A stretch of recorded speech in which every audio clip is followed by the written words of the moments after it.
नमस्कार, आप देख रहे हैं खबर 1 मिनट। आपके साथ मैं हूं ऋचा शर्मा। इस बुलेटिन में देखिए बिहार झारखंड की तमाम बड़ी खबरें 60 सेकंड में। मुख्यमंत्री नीतीश कुमार के राज्यसभा जाने की अटकलों पर मुख्यमंत्री नीतीश कुमार ने खुद ही विराम लगा दिया है। सीएम नीतीश ने कहा कि मीडिया में कुछ भी बात आती जाती रहती है, इस तरह की बातों से उन्हें आश्चर्य होता है। पटना में विधान परिषद के चुनाव के लिए मतदान करने के दौरान मुख्यमंत्री नीतीश कुमार ने राज्यसभा जाने की बातों को अफवाह बता दिया। आप राज्यसभा में जा रहे हैं, कंफ्यूजन है। ऐसे ही कुछ भी छापते रहता, हम भी देख करके आश्चर्यचकित रहते हैं। कुछ भी पटना सदर प्रखंड कार्यालय में पहुंचकर सीएम ने मतदान करने के बाद ये तमाम बातें कही। साथ ही मतदान के बाद सीएम नीतीश कुमार ने एमएलसी चुनाव में सभी 24 सीट पर जीत की उम्मीद जताई है।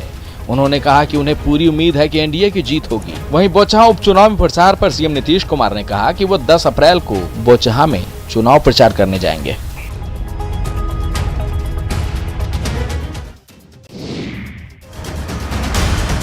भागलपुर में एक बार फिर बम मिलने से इलाके में हड़कंप मच गया। जोगसर के बूढ़ानाथ मंदिर के पास बम मिलने की खबर पर तुरंत ही पुलिस की टीम मौके पर पहुंची। मौके पर पहुंचकर पुलिस ने एरिया की घेराबंदी कर जांच शुरू कर दी। भागलपुर के प्रसिद्ध बूढ़ानाथ मंदिर से 100 मीटर दूर विस्फोटक मिलने से सनसनी फैल गई। शिवांश विवाह भवन की बंद दुकान में विस्फोटक मिलने की पुष्टि डॉग स्क्वाड ने की है। टीम ने बताया कि बारूद मिला है। फिलहाल पुलिस ने इलाके को सील कर दिया है। जिले में हाल में हुए बम धमाकों के बाद एक बार फिर बारूद मिलने से सनसनी फैल गई है। पिछले कई दिनों से शहर के कई इलाकों में बम मिलने की खबर से लोग डरे हुए हैं। बम से हो रहे हादसों से सहमे हुए हैं। बम धमाकों में हो रही मौत से लगातार कानून व्यवस्था पर सवाल उठ रहे हैं। एक जांच पूरी होती नहीं है कि तब तक दूसरे इलाके में बम मिलने की खबर आ जाती है। मिले बम को फिलहाल डिफ्यूज कर दिया गया है।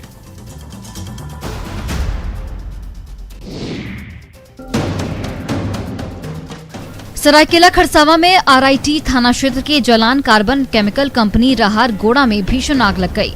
इस आग से आसपास के 10 गांव में हड़कंप मचा रहा। कंपनी के अंदर कई केमिकल की टैंक फट चुकी थी। वहीं 2 घंटे की कड़ी मेहनत के बाद दमकल की 5 गाड़ियों ने आग पर काबू पाया। इधर अगलगी में एक मजदूर के आंशिक रूप से झुलसने की भी खबर मिली है, जिसे इलाज के लिए अस्पताल में भर्ती कराया गया है। बताया जा रहा है कि टैंकर से केमिकल अनलोड करने के दौरान ये हादसा हुआ। हैदराबाद से टैंकर में लोड केमिकल फैक्ट्री पहुंचा था, जहां फैक्ट्री के भीतर चैम्बर में केमिकल को पाइप के द्वारा अनलोड किया जा रहा था। इस बीच केमिकल में आग लग गई, जिसने विकराल रूप धारण कर लिया। केमिकल में आग लगने के बाद देखते ही देखते ये आग भयावह होती चली गई। केमिकल टैंकर में आग लगने से चैम्बर भी आग की लपटों में आ गई। हालांकि वक्त रहते अग्निशमन दल ने आग पर काबू पाया, नहीं तो किसी बड़ी घटना से इनकार नहीं किया जा सकता था।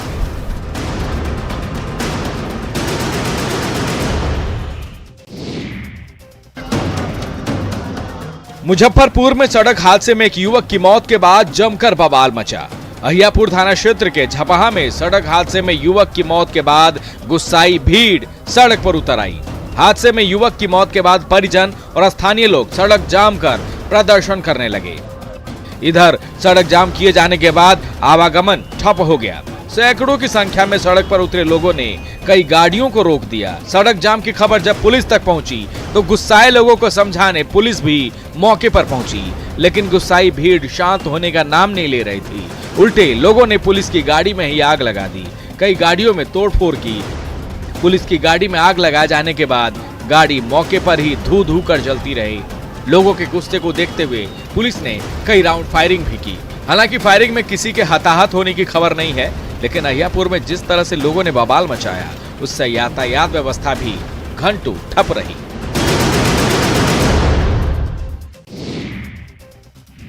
गिरिडीह में अवैध पत्थर का कारोबार रुकने का नाम नहीं ले रहा है। अवैध पत्थर क्रशरों के खिलाफ लगातार कार्रवाई होने के बावजूद इस अवैध कारोबार में कमी नहीं देखी जा रही है। हाल ये है कि स्कूलों से चंद कदम की दूरी पर भी अवैध पत्थर का कारोबार चल रहा है। राजधनवार प्रखंड के परसन में करीब 3 किलोमीटर के इलाके में 60 पत्थर क्रशर मशीन चल रही है। हैरत की बात है कि इनमें से करीब 40 क्रशर मशीन अवैध है। यहाँ पत्थरों का अवैध भंडारण भी किया जाता है। क्रशर से निकलने वाले डस्ट से करीब 10,000 की आबादी बुरी तरह प्रभावित हो रही है। फसल की बर्बादी, जमीन बंजर होने के साथ ही यहाँ लोगों को सांस संबंधी गंभीर बीमारी भी हो रही है। हाल ये है कि परसन में हाई स्कूल से महज 50 मीटर की दूरी पर क्रशर मशीन चल रही है। कुछ दिन पहले यहाँ डीएम और एसडीएम की अगुवाई में छापेमारी की गई थी, जिसमें दर्जनों क्रशर मशीन को सील किया गया था। बावजूद इलाके में पत्थर की क्रशिंग और अवैध भंडारण लगातार जारी है।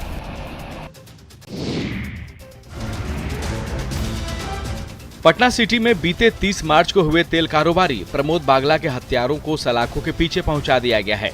हत्याकांड में शामिल 7 आरोपियों को गिरफ्तार कर जेल भेज दिया गया है। सीसीटीवी से घटनास्थल पर खड़े युवकों की पहचान की गई। तेल कारोबारी प्रमोद बागला हत्याकांड का खुलासा करते हुए सिटी डीएसपी बड़े राज सामने लेकर आए। डीएसपी ने खुलासा करते हुए कहा कि चौक की महिला शराब तस्कर ने तेल कारोबारी की हत्या के लिए 5 लाख रुपए की सुपारी दी थी। छानबीन के दौरान पता चला कि जेल में 3 हत्याकांड के आरोप में बंद शराब तस्कर जयकांत राय की पत्नी सुमन देवी ने तेल कारोबारी की हत्या के लिए अपराधियों के खाते में 5 लाख रुपए भेजे थे। गिरफ्तार बदमाशों के पास से पुलिस ने 5 मोबाइल भी जब्त किए हैं। अन्य नामजद फरार की गिरफ्तारी के लिए छापेमारी की जा रही है। महिला शराब तस्कर के पति और शराब माफिया जयकांत राय अवैध शराब बिक्री मामले में पहले से ही बेऊर जेल में बंद हैं।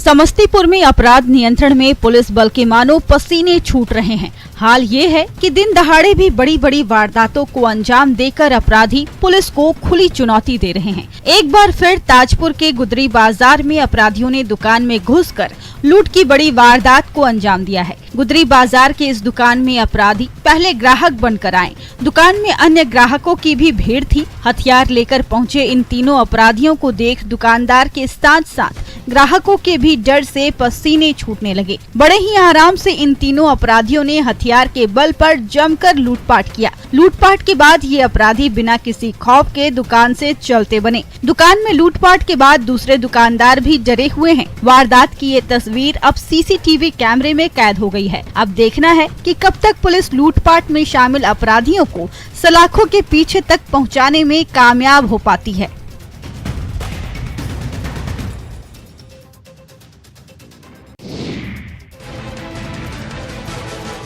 पाकुड़ में आपराधिक वारदातों से पूरा शहर सहमा हुआ है। अपराध का ग्राफ ये है कि जिले के ग्रामीण इलाकों में भी अपराधी बेखौफ नजर आ रहे हैं।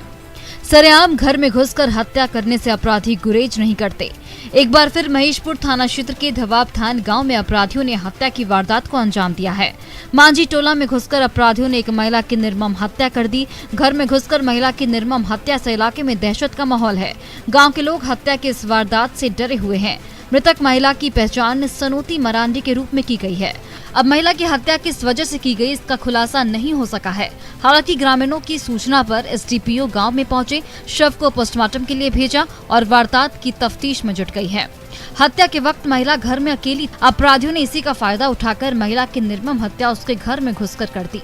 पुलिस का साफ तौर पर कहना है कि हत्या के इस मामले में जो भी दोषी होंगे वो सलाखों के पीछे जरूर पहुँचाए जाएंगे।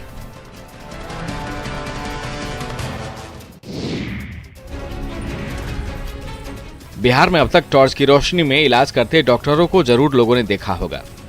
अस्पताल में बत्ती गुल रहने से मोबाइल या टॉर्च की रोशनी में डॉक्टरों को इलाज करना पड़ता है। लेकिन मोतिहारी में तो स्वास्थ्य व्यवस्था की बदहाली चरम सीमा पर है। बिजली नहीं रहने से पूरा का पूरा सदर अस्पताल अंधेरे में दिखा। अस्पताल में अंधेरा रहने की वजह से मरीज और उनके परिजनों को दिक्कतों का सामना करना पड़ा। दरअसल जिले में बिजली विभाग की ओर से पहले से ही बिजली आपूर्ति बाधित रहने की घोषणा कर दी गई थी। बावजूद इसके मोतिहारी के सबसे बड़े सरकारी अस्पताल सदर अस्पताल में जनरेटर की व्यवस्था नहीं की गई। अस्पताल में बत्ती गुल रहने की खबर डॉक्टर और कर्मचारियों को तो थी ही, इसलिए कोई भी अस्पताल नहीं पहुंचे। लेकिन पहुंचे तो सैकड़ों की संख्या में मरीज और उनके परिजन। लेकिन पूरे सदर अस्पताल में बत्ती गुल रहने से किसी भी मरीज का इलाज संभव नहीं हो सका। जिले के सबसे बड़े अस्पताल में स्वास्थ्य व्यवस्था को लेकर हो रही बदहाली पर कई सवाल उठ रहे हैं।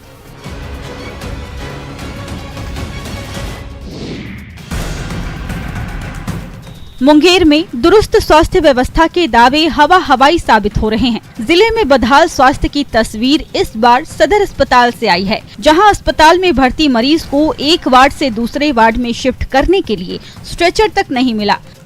सदर अस्पताल में वार्ड बॉय की गैर मौजूदगी से मरीज के परिजन परेशान दिखे। इलाज में देरी न हो इसके लिए मरीज के परिजन खुद ही स्ट्रेचर लेकर इमरजेंसी से आईसीयू वार्ड पहुंचे। राहत की बात ये थी कि इमरजेंसी से आईसीयू वार्ड में मरीज को शिफ्ट करने के दौरान मरीज के कई परिजन अस्पताल में पहले से ही मौजूद थे। आनन फानन में परिजनों ने मरीज को आईसीयू में खुद ही स्ट्रेचर पर लिटाकर शिफ्ट करवाया, तब जाकर मरीज का इलाज शुरू किया जा सका। दरअसल मरीज की गंभीर हालत को देखते हुए डॉक्टर ने इमरजेंसी से आईसीयू में शिफ्ट करने के लिए कह तो दिया, पर अस्पताल में मरीज को कोई एक वार्ड से दूसरे वार्ड तक पहुंचाने वाला मौजूद नहीं था। वैसे तो माँ बाप अपनी औलाद को जिगर से लगा कर रखते हैं, लेकिन गोपालगंज से जो तस्वीर सामने आई है वो बेहद ही मार्मिक है। और एक माँ की मजबूरी भी।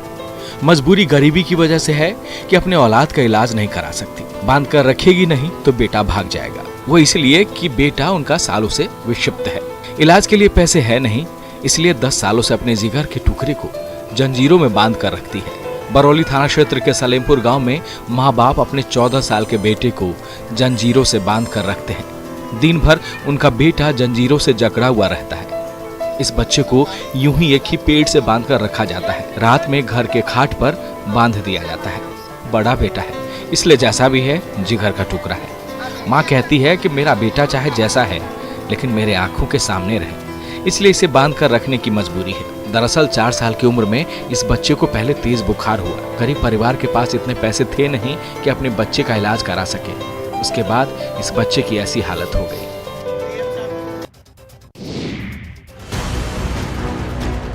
झारखंड के साहिबगंज से कटिहार के मनिहारी गंगा घाट के बीच कुछ दिन पहले मालवाहक जहाज पलट गया था। मालवाहक जहाज पलटने के लगभग 1 सप्ताह के बाद गंगा नदी से 4 ट्रक और 2 शवों को बाहर निकाला गया। मालवाहक जहाज हादसे की जांच दोनों ओर से जारी है, लेकिन एहतियातन गंगा नदी में मालवाहक जहाज के परिचालन पर अभी रोक लगा दी गई है। प्रशासन के इस फैसले से कटिहार के मनिहारी गंगा घाट पर सैकड़ों लोग बेरोजगार हो गए हैं, बेघर हो गए हैं। मनिहारी गंगा घाट पर मालवाहक जहाज नहीं आने से लोगों की मजदूरी का रास्ता बंद हो गया है। मजदूरों के साथ साथ ट्रक चालकों के सामने भी रोजी रोटी की दिक्कतें होने लगी है। गंगा घाट पर बने छोटे छोटे होटलों में भी लोग पहुंच नहीं रहे हैं। घाटों पर रोजगार का जरिया बंद हो गया है। जहाज बंद होने से मजदूर और ट्रक परिचालन से जुड़े लोगों की परेशानी बढ़ गई है। लोग अब इस मामले पर जल्द जांच की मांग करते हुए जहाज परिचालन शुरू करवाने की मांग कर रहे हैं।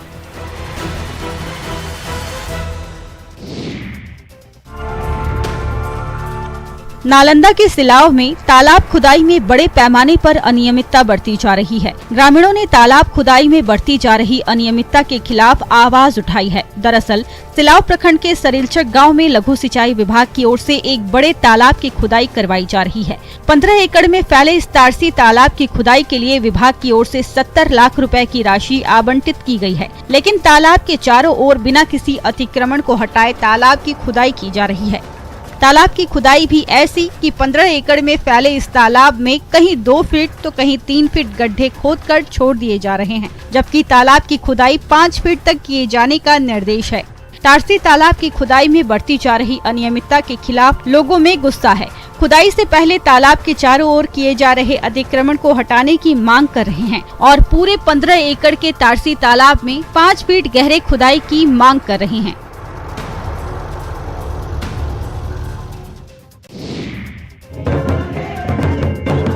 सरहुल को लेकर रांची में लोगों का उत्साह देखा गया। आदिवासी समाज के लोगों में सरहुल को लेकर चहल पहल देखी गई। शहर में कई जगह सरहुल की शोभा यात्रा निकाली गई। दरअसल पतझड़ के बाद पेड़ पौधों की टहनियों पर हरी हरी पत्तियां जब निकलने लगती है, आम के मंजर के साथ सखुआ और महुआ के फूल से जब पूरा वातावरण सुगंधित हो जाता है, तब प्रकृति का पर्व सरहुल मनाने की परंपरा है। सरहुल को लेकर सभी चौक चौराहे पर ढोल नगाड़े और झंडे की रौनक देखती ही बन रही थी। रांची के आदिवासी हॉस्टल में भी सरहुल का त्योहार जोर शोर से मनाया गया। हॉस्टल की छात्राएं लाल पाड़ की साड़ी में ढोल और नगाड़े की थाप पर झारखंडी नृत्य करती रहीं।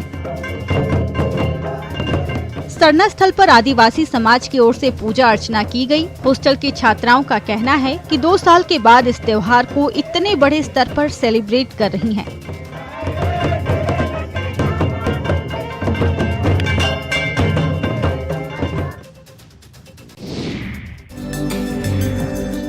सिमडेगा के किसानों के लिए प्रकृति का अनमोल उपहार शहतूत जीवन यापन का जरिया बन गया है। जिले के किसानों के लिए शहतूत संजीवनी बन गई है। सिमडेगा में किसान बड़े पैमाने पर शहतूत की खेती कर रहे हैं। रेशम उत्पादन के लिए शहतूत की खेती की जा रही है। चूँकि जिले में शहतूत प्रचुर मात्रा में मौजूद है, लिहाजा वनोपज के लिए मशहूर आदिवासी बहुल सिमडेगा में शहतूत की खेती बड़े पैमाने पर की जा रही है। माना जाता है कि शहतूत में रेशम का अच्छा उत्पादन होता है, लेकिन सिमडेगा के शहतूत फल गर्मी के दिनों में लू से भी बचाते हैं। इस वजह से इसकी डिमांड भी खूब है। दरअसल शहतूत के फल में एंटीऑक्सीडेंट होने से स्वास्थ्य के लिए भी ये फायदेमंद है। शहतूत को न सिर्फ गर्मी बल्कि चिकित्सा क्षेत्र से जुड़े लोग भी इसका रोजाना सेवन करते हैं। सिमडेगा में उपजाए गए शहतूत के फलों को राज्य के अलग अलग जिलों में भेजा जाता है, जिससे जिले के किसानों को दोगुना फायदा हो रहा है।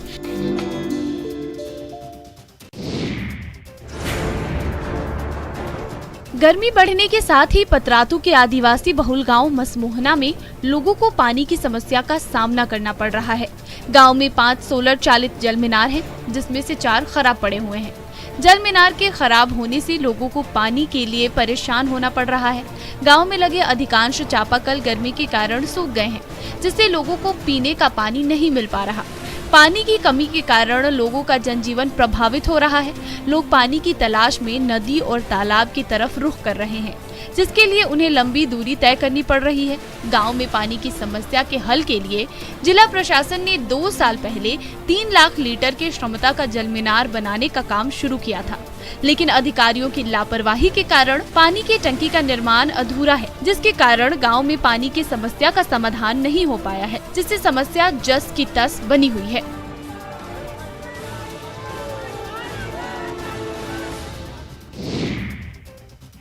और फिलहाल इस बुलेटिन में बस इतना ही। बने रहे न्यूज़ 18 बिहार झारखंड के साथ, क्योंकि न्यूज़ 18 पर खबरों का सिलसिला लगातार जारी है।